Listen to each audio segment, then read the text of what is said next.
Good evening, everyone, and welcome to Rural Rebel News Report number 6. And as always, I'm your host, the Rural Rebel.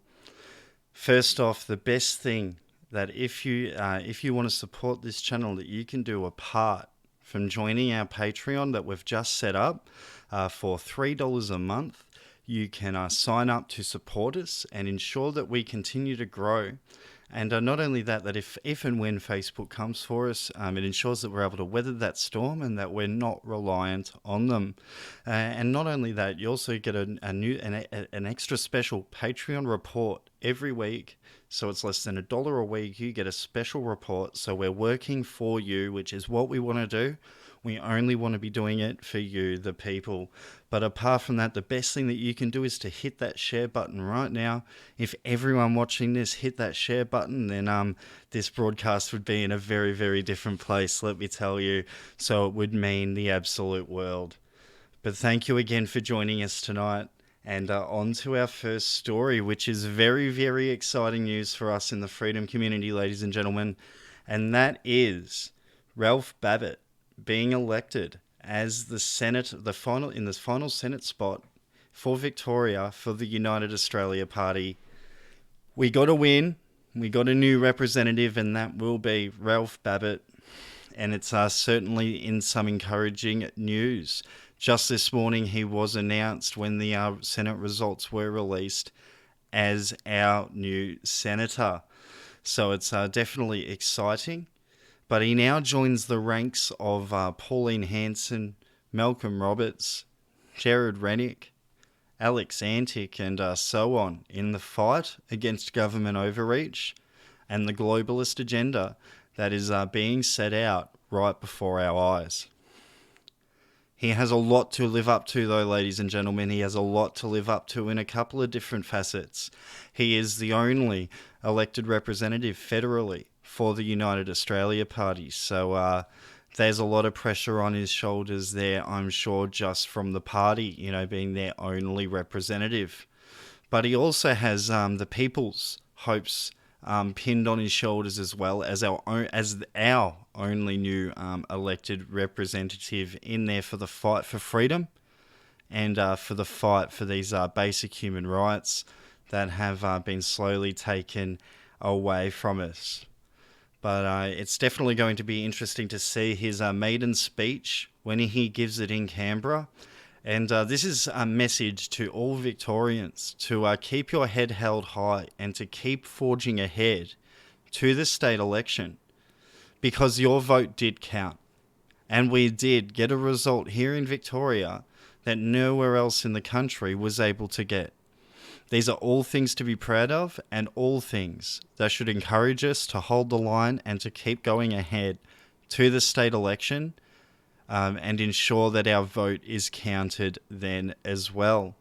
You know that I'll be working vigorously here in the background to be bringing you an interview with Ralph Babett as soon as I can and get him introduced to the people, find out who he is, and see what he stands for and why he decided to become a senator.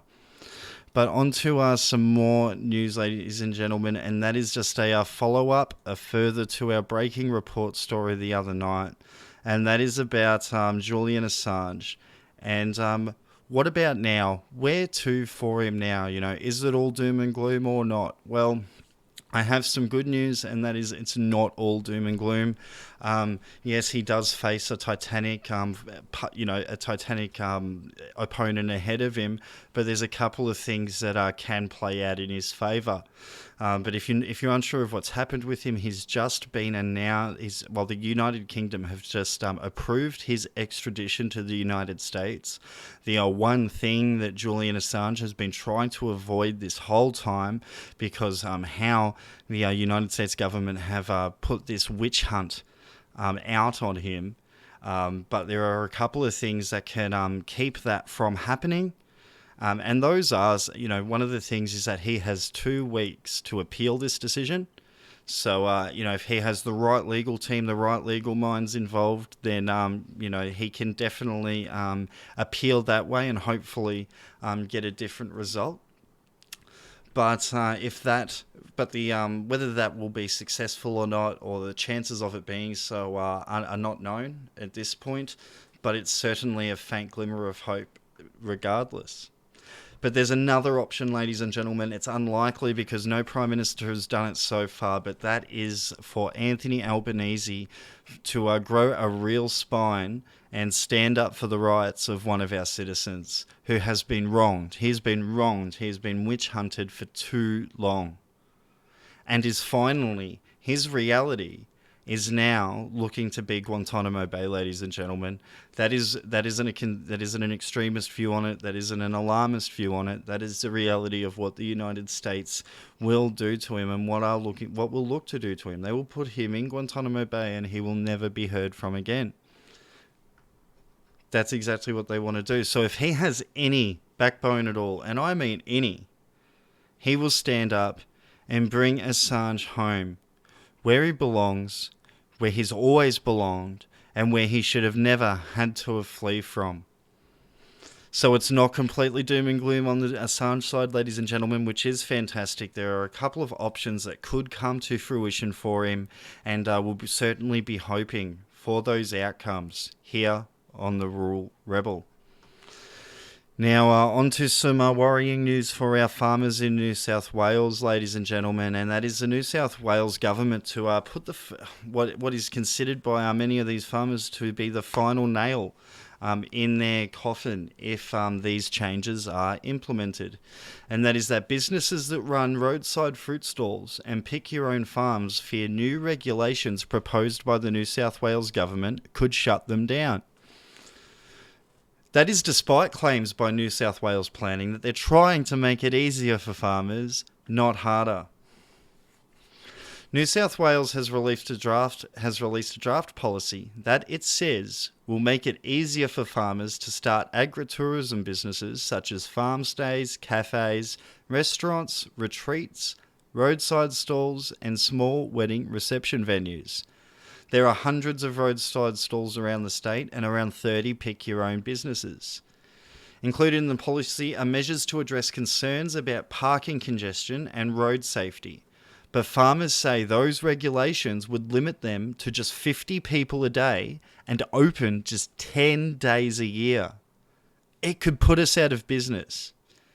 John Galbraith, who runs a family business, Pine Creek Orchard at Bilpin in the Blue Mountains, and has been operating for 50 years, said people were pulling their hair out about the proposals. John Galbraith says cutting his opening days to just 10 a year would end his 50-year-old business. His own business would not be viable if he had to reduce the number of days he is open to just 10 a year and restrict the number of people to 50 a day. We're open for about 7 months of the year on Saturdays and Sundays. We would have anything from 200 to 1,000 people a day, and sometimes parking is an issue, but it's up to the customers to legally park, and there's considerable parking that is legal. Another regulation stipulating businesses must be of a certain size is also a serious problem. They're saying that you can't operate a pick-your-own unless you have a 25-hectare farm. Our farm is only 16 hectares and has always been a viable enterprise. At Paula Charnock's Hillside Harvest at Orange in the central west of New South Wales, pick-your-own sales generate half of their income each year, and the changes could also put her out of business. It's a very scary reality when they're trying to bring in something that they clearly have no understanding of, she said. Instead of cutting red tape, these changes will force her business to apply for special fruit picking exemptions. As far as approval goes, there's never been anything like that, and we've had to apply for or fill in before, she said. A spokesperson for the Department of Planning and Environment has issued a standard political statement filled with the usual drivel. The statement said the proposed changes were about making it easier for farmers to set up small-scale and low-impact businesses on their farms without the need for a development application, which it said it was currently required. I'm sorry, I live in the country. There is no way that Many of the side of the road fruit stalls have applied for any sort of development development approval to do so. It just seems like madness. At the moment, there are no exempt and complying development pathways to easily allow pick-your-own-fruit activities on rural zoned land. So, in other words, no way for the government to be able to keep an eye on it and stick their hand in it is pretty much what they're saying. The reforms will only proceed if they make it easier to allow pick-your-own-fruit activities, they said. But farmers are not convinced by that statement and said the problem is that no one had approvals as none were needed when many of the businesses were established. If these changes get approved, they say most existing pick-your-own and roadside stalls will go out of business. And that is certainly damning for regional people because that is where a lot of us get our fruit and veg. It's a way that they're able to get their product out at a more reasonable price for themselves, and get direct to customer. And this is just the government trying to stick their beak where it doesn't belong. But there you go, ladies and gentlemen. Our thoughts are definitely with our New South Wales farmers out there who I'm sure were already struggling before this news. But there you go, ladies and gentlemen. Now, on to our next story for tonight, which is on Melbourne, and that is about drones to now patrol Melbourne railways. That's right, in recent revelations, it's been announced that Metro Melbourne will be operating drones to catch trespassers.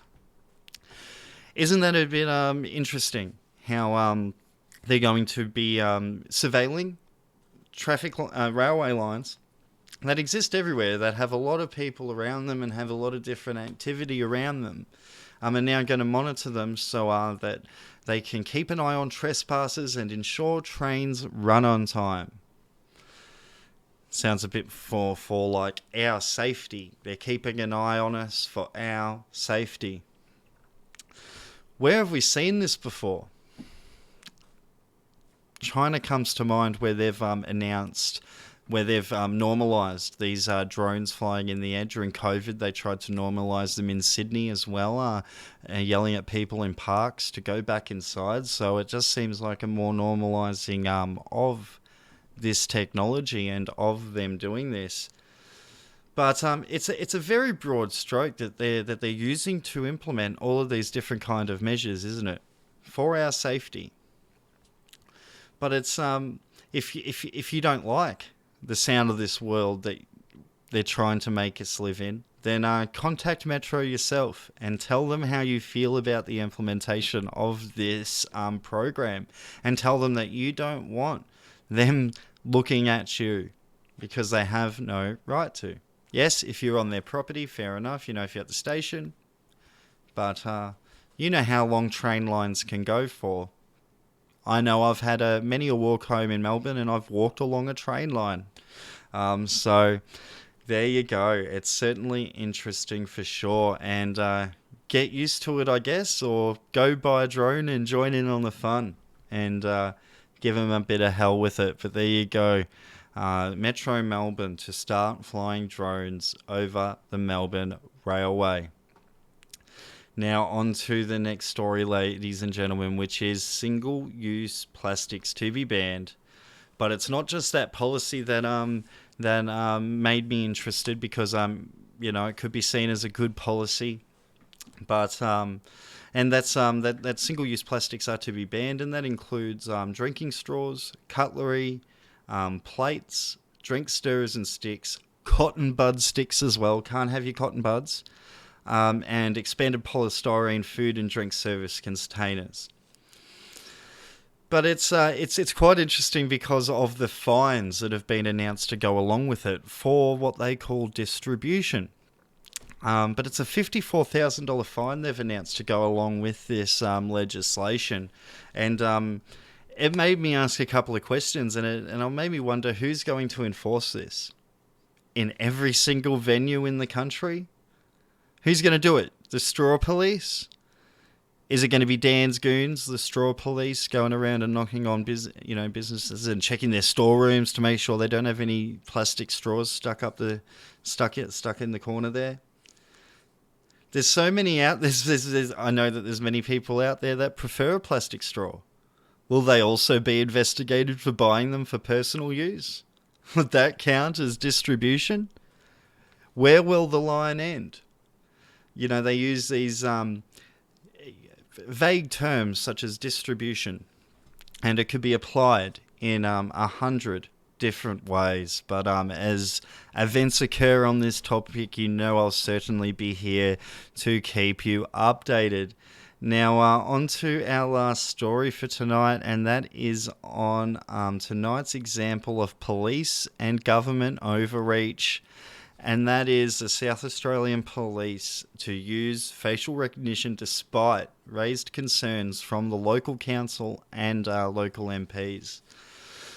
So South Australia Police has indicated it will use the facial recognition capability of new security cameras being installed in Adelaide, despite being asked not to by the Adelaide City Council.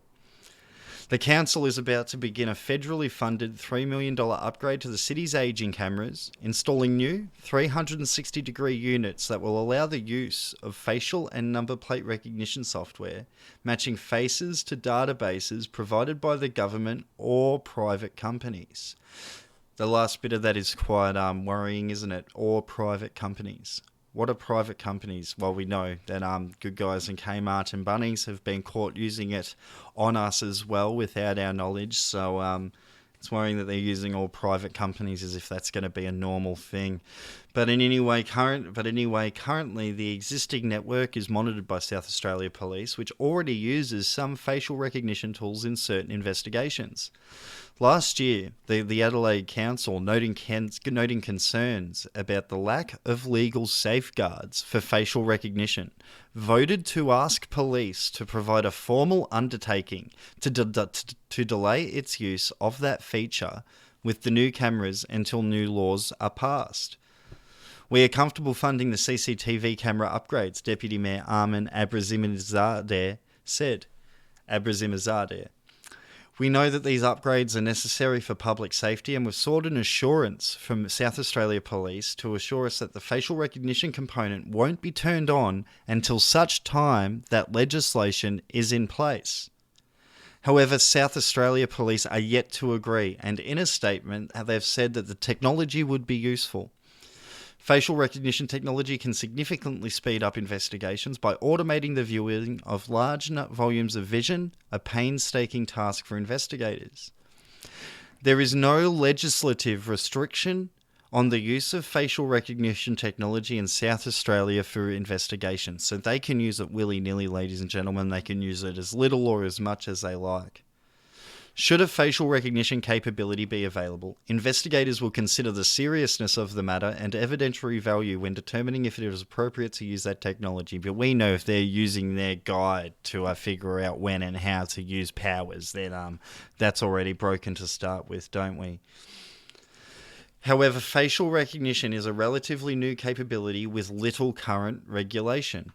Australia does not have dedicated laws governing the use of facial recognition technology, and last year the Human Rights Commission recommended the federal government enforce a moratorium, or that means ask them not to use it in high-risk settings such as law enforcement until stronger safeguards are in place. Facial recognition is widely used to identify and monitor citizens in China. In Australia, some major retailers have been using the technology without most of us knowing, as we've reported on last week. It seems to have had no public consultation, no public discussion, and certainly no parliamentary discussion on how it will be implemented, used, or utilised. We know that for some demographics, more than 4 out of 5 identifications using this system are incorrect. That's right. For some demographics, for some ethnicities, it is wrong more than 4 out of 5 times. If you had fingerprints that were wrong more than 4 out of 5 times, the police wouldn't be using them, would they? but they seem willing to forge ahead with this technology anyway. The Premier of South Australia said that the state government had asked the Attorney General's Department to conduct a review of current laws. He continued to say, I think every South Australian has confidence that when South Australia police are using facial recognition technology, it's all about keeping the community safe. But wherever that occurs, we've got to make sure that we've got the appropriate framework in place, that people's individual liberties and privacy isn't compromised. Well, I don't see how our personal liberties and privacy can't be compromised by this facial recognition technology at all. But I'd like to see that. But if you would like to have your voice heard to the Adelaide City Council, then a public meeting is going to be held a week from now, next Monday on the 27th of June at the Adelaide Town Hall, with the council due to vote on implementing these cameras and implementing this system the following evening. So if you want to get out there and show them, if you're in Adelaide or the surrounds, to get in there and show them that you're not okay with the direction that they're heading in, then you can do so next Monday. They've got a public meeting at the Adelaide Town Hall. But that'll do us for tonight. Thank you for spending some of your very valuable time with us, and we really appreciate it. It's been fantastic to share my Monday night with you, and if you haven't already, then please hit that share button, and until next time, we're bringing you the rural side of the story. Good night, ladies and gentlemen.